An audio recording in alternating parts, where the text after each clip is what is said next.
this was really difficult because I don't really dwell on the challenges. I see something and I try and work through it and don't really think about it on a sort of a macro level. But I think the first really big challenge I found, I think, having been a jobbing software engineer, software consultant, and just got more experienced and risen through the ranks, I'd never really put much thought into where I wanted to take my career. But in 2015, I asked my managers, well, I want to do more software design. I want to do more software architecture.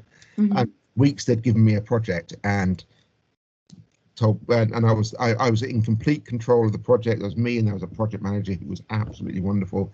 And I was told, well, you could design this system, you lead the team to implement it. We trust you to get on with it. Here's the client, go and work with them. They want to do it all in the cloud, which is completely new to me. And that was throwing me in the deep end, and that was hugely challenging. So much personal growth over that time, so much learning, so many mistakes I'd made that I wouldn't make now. But that was immensely challenging. It took a lot of time, away from the family, a lot of personal time spent learning things. But if you can carve out that time, which isn't always easy when you've got a family. I'm lucky. I've got one child, a daughter, and so I could sneak the odd bit here and there to work on it rather than have to split my time between multiple children. So that enabled me to learn an awful lot and put me on a path to new technology. Then, so cloud had been around for five plus years by that point at least, but it allowed me to get on that wagon really relatively early, and then help build my career for the next 10 years. So it was worthwhile, but it was a hell of a challenge, a hell of a mind shift for me at that point, sort of 15, 16 years into my career. I don't think you do. I think it's feel the fear and do it anyway. Having worked at that company since 2011, I had seen projects go well and I'd seen projects go badly, and people don't tend to get blamed for the projects going badly so long as you've done your best. And that environment is not necessarily no blame, but it certainly will learn the lessons and we'll take it on. And the situation earlier in that company where I'd gone onto a project, hadn't initially impressed the project lead, but I'd worked hard and really turned it around. And when the project finished, he was like, oh, I'm really sorry not to be able to work with this person again, because they've really turned it around. They've been an absolute asset. So once again, it's that working environment where you can try your best. And yeah, we were asked to deliver the system in 6 to 9 months. Now I knew that wasn't possible, and did say, oh, that's not possible. It took 18 months because of the complexities. But we were upfront about that, and whole no surprises sort of approach. So you never want to say I told you so, especially not to a client, but at least you can point back to and say, well, we did say things would take longer. So I think you have to feel the fear and do it anyway, but also raise the risks early, raise the issues, try and do as much of the research as you can, try and do as thorough a job as you can, but find mentors that you can ask questions of. Our chief product and technology officer, Jeff Watkins, I've worked with him at this job. I've worked with him for the best part of 15 plus years, and he was my mentor then. And having him in the corner to ask questions of things I'd not seen or done before was immensely valuable. So I think that mentorship, is always valuable. I've done lots of projects over my time. So I've been in the industry 27 years. I was counting this morning, so loads of time. 27 years, and lots of little projects that have had impacts on life, and it's all been strange. But I think for me, my biggest success was more of a personal one. Back in 2008, 2009, I was working for a company, and I was also suffering from depression. The company I worked for went under, so I was without. I was really struggling, not getting paid, a young daughter and wife to support as well. And I was given a job by a company. I was their second choice for the role. Their first choice had decided not to take up the role. And I used that job they were really good to me. They really looked after me. They really supported me. But I used that job as well to sort of rebuild myself, rebuild my skills into more modern technology, help recover from the depression, help change my mindset into something that was much more positive and more enthusiastic, to be brutally honest. That's helped set the foundation for everything I've done since, and my and then moving into consultancy afterwards really has helped sort of keep my mind fresh and positive and just improve my outlook. And that has been, I think, my biggest success. That was a really dark period for me, and it's really, looking back, that's the success that I've enjoyed, realizing my personal growth has come on leaps and bounds because I made that decision to be better, to be positive, to invest in my skills, and I think that for me has been my biggest success. I think it was moving from, two workplaces I've been in previously, I think were fairly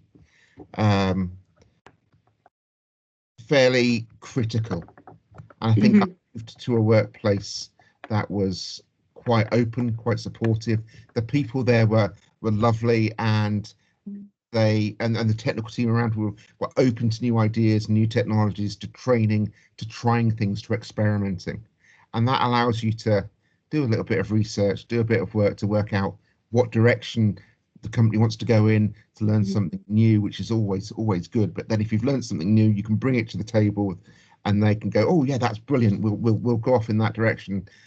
That's not something I necessarily did, or the things I looked at weren't necessarily taken on board, but one of my colleagues effectively set direction for one of the new platforms that we were building, and we got to learn an awful lot there. And that's a really positive, collaborative sort of environment, which I've been really lucky to be in ever since, in three different companies. So I think that makes the real difference, being open to innovations, new ideas, and collaborating. In terms of delivering the feedback, I find that everyone wants to do a good job. There's no one out there that just wants to do a bad job. Everyone at least, and no one wants to be told that either. you may not want to, or have the time to invest in learning new skills, and you want to learn on the job. That's fine too. So if you're coming at it from a position of, okay, that's great, but we can, if we use this new technique, or we restructure it, that will make us even better or more effective. I think certainly in software engineering are really open to that. But then you've got to try and sell that to the people that are running the project, the people that are paying for the project.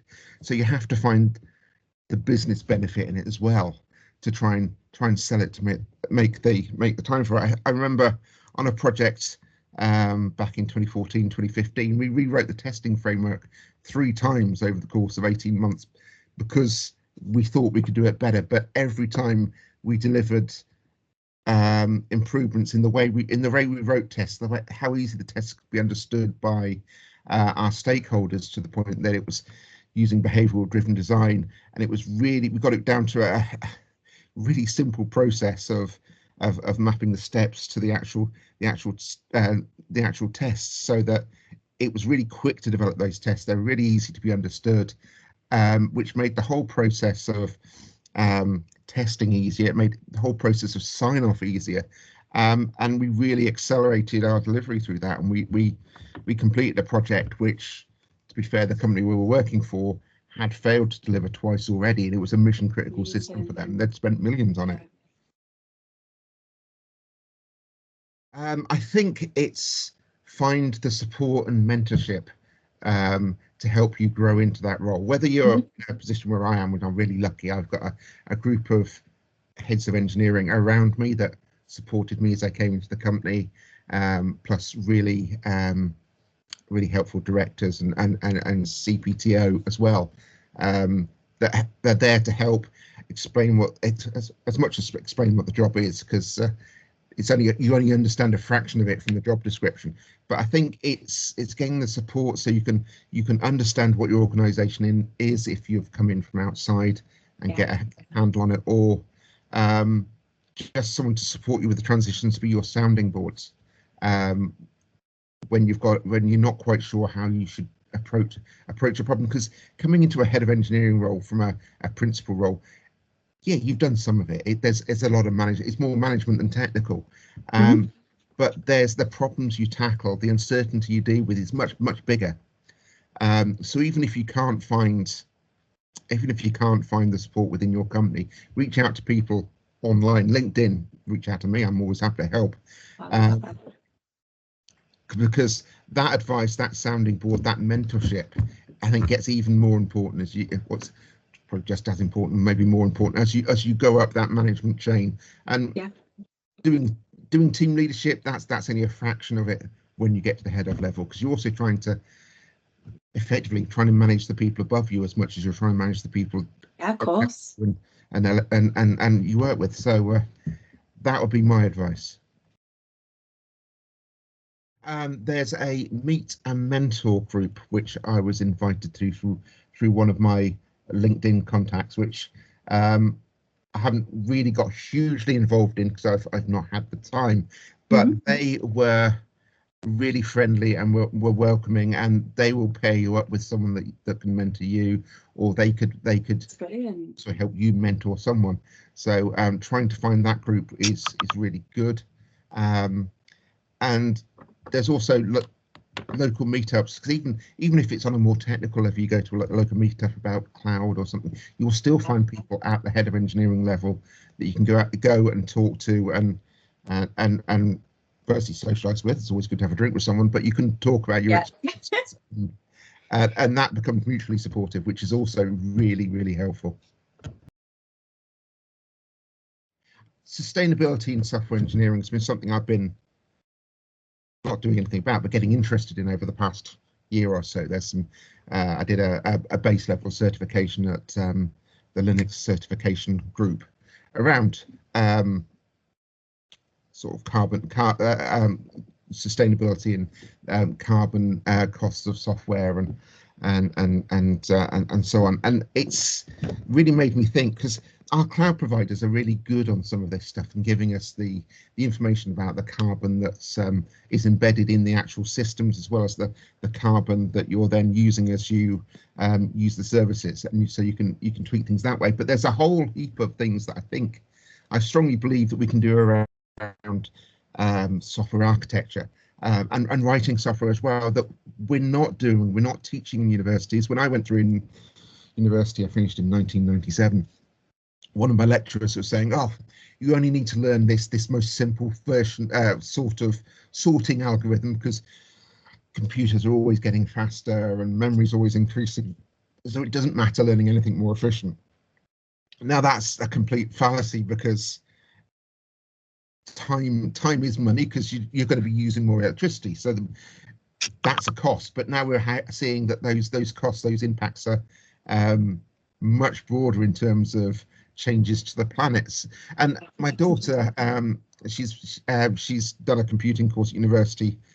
She's actually switched to business, which is fair enough, but they're not teaching anything about sustainability in software engineering at university either. We're not teaching people to be efficient in the way they do things. We're just saying, here are the techniques. I'm a 1980s kid, so I'm from an era where we had 8-bit computers and 32K of memory. Now